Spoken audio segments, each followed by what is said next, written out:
So we're in Clovis, California. We've got a Lang pump, model number UCT908, and we took a picture of it so we'll be able to get a hold of them as well and see if something's going on with their pump. But you can hear it right now. It's fluctuating. To me, it sounds like a built-in check valve is sticking and kind of oscillating back and forth. This portion I'm not familiar with. I don't use Lang pumps, but this looks like an aquastat, which is simply a way to measure the temperature of the water and maybe turn the pump off and on. We've got a Rinnai R85 out on the wall. It's in a cabinet, in a metal cabinet, and I'm not even sure if this is compatible with that. It's been installed 10, 11 years now, so it has been working, but we'd really like to get with Rinnai and find out what's happening, if this is an acceptable piping situation.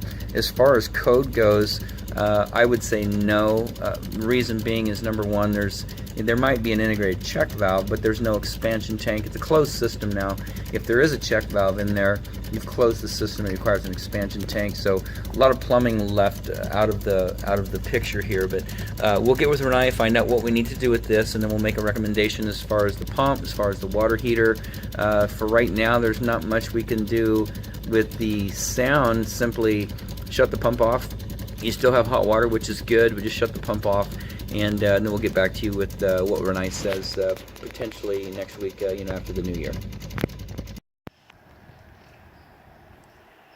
So we're in Clovis, California. We just finished installing a new piping system over to a new tankless water heater outside.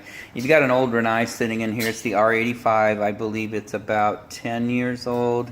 Can't remember exactly, but anyways, it's in a recessed wall box, so that's the back side of the wall box, and then the Rinnai sitting in that.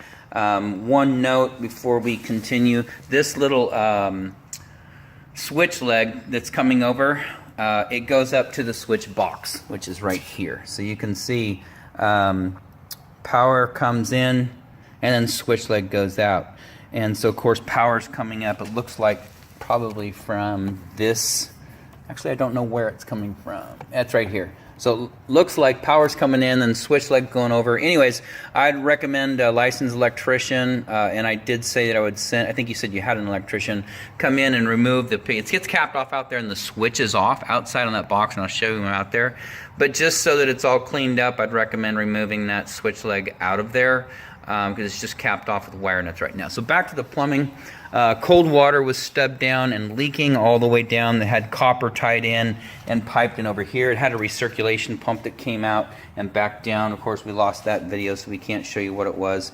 That was a Lang pump had failed. Water was dripping out of the pump. Water was dripping in the wall off the cold side. They had tied back in the recirculation loop into the cold line with no check valve. So lots of problems with that. So it's all gone. Everything's gone. Cold water line now is piped all the way down to the bottom and run over, and you can see right here transition up to the cold side. It's copper stub out, so we always need rigid pipe, either brass or copper. We don't use iron pipe unless it's a gas line, but made a transition to copper out there, and it has a shut-off valve, then the whole silicone closed. So we'll show you that in a minute. Middle one, we used blue pipe. Uponor comes in white, blue, and red. We didn't have any red on the truck. You can see they had Uponor up here. This line was leaking as well, where they had soldered fittings. Copper had come all the way up to here. Like I say, this is the return line, so it'd come down through the pump. Actually, it came out of the wall, up through the pump, back into the wall, and then into the unit, and the copper was leaking as well. So anyways, we just demoed it all back and brought it back up here, tied it in with Uponor piping. So it's blue, we know what it is, it's hot. It should be red, we didn't have any at the shop, so we just used our blue pipe, ran it over, and you can see the middle line. So you got the white on the bottom, 1 inch, 3/4, the blue comes over, and it comes up right here, and again, transition to copper. Now what we like to do, we like to solder adapters onto the copper first, then thread the brass fittings on. For some reason, when you use the adapters that sweat, that solder onto copper, if you're not real careful, you can get a leak in there, and it's part of the problem over there with the piping leaking was the brass adapter they used. But anyway, so that's what we got on all those. So hot comes back up, a hot return comes back up, silicone, the hole that we placed there, and then ties back into the port on the Navien water heater. Last one is the hot supply line coming from the water heater. It's the 1 inch right here.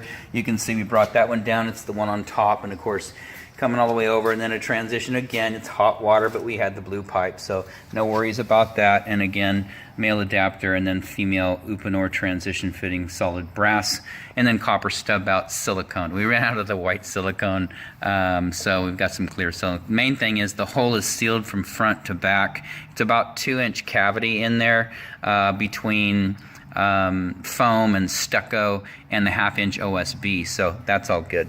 Existing gas line was stubbed down and through that hole up to the Renai water heater that we abandoned. So now we just turned it and came over this way.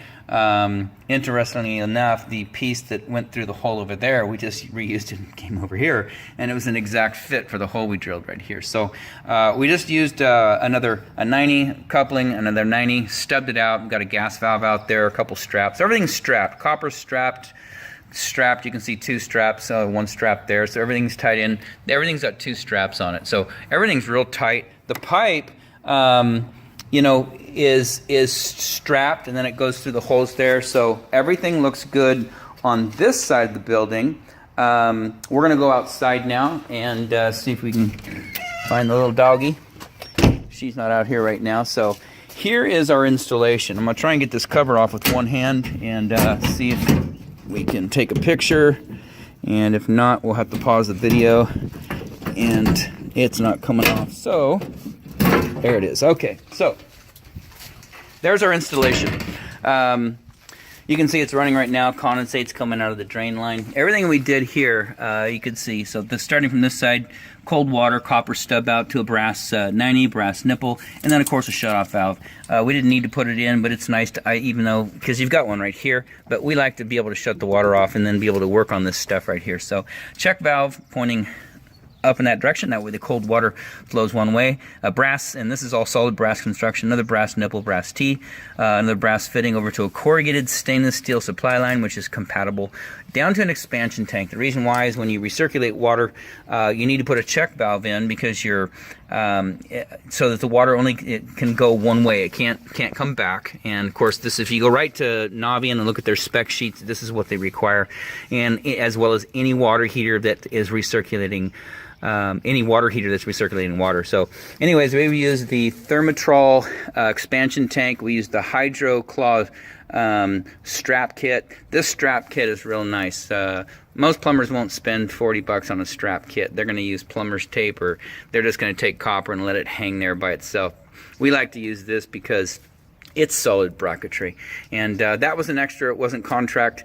They were kind enough to go ahead and leave us a generous tip on the full payment amount, because we let them know we did spend some additional money on the clamp, the expansion tank. We got a nice pipe cover for them, and they got that cute little doggy over there that's gonna want to get up in here and get nosy with stuff. So anyways, so all the way up to the isolation valve kit. So you can see up here, cold side's got the isolation valve kit, which means you can shut that water off, hook up your hoses right here, and flush this out once a year. 4 gallons distilled white vinegar, 5-gallon bucket, submersible pump, and some washer hoses, just like on your clothes washer.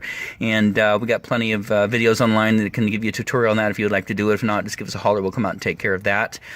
So that's the cold side. Then we got the condensate line. That's Schedule 40 PVC female adapter going down to a couple offsets just to place that line against the wall. We don't like the PVC hanging too much. Puts a lot of pressure on the stub out right there, and it can crack it off. So we put it on the wall and then put a strap in the middle, strap on the bottom, and then a little 45 to get it out off of the wall. Otherwise, it just drains on your wall, similar to like your furnace line is over there. You can see the 3/4 PVC stubbed out. So same thing on that.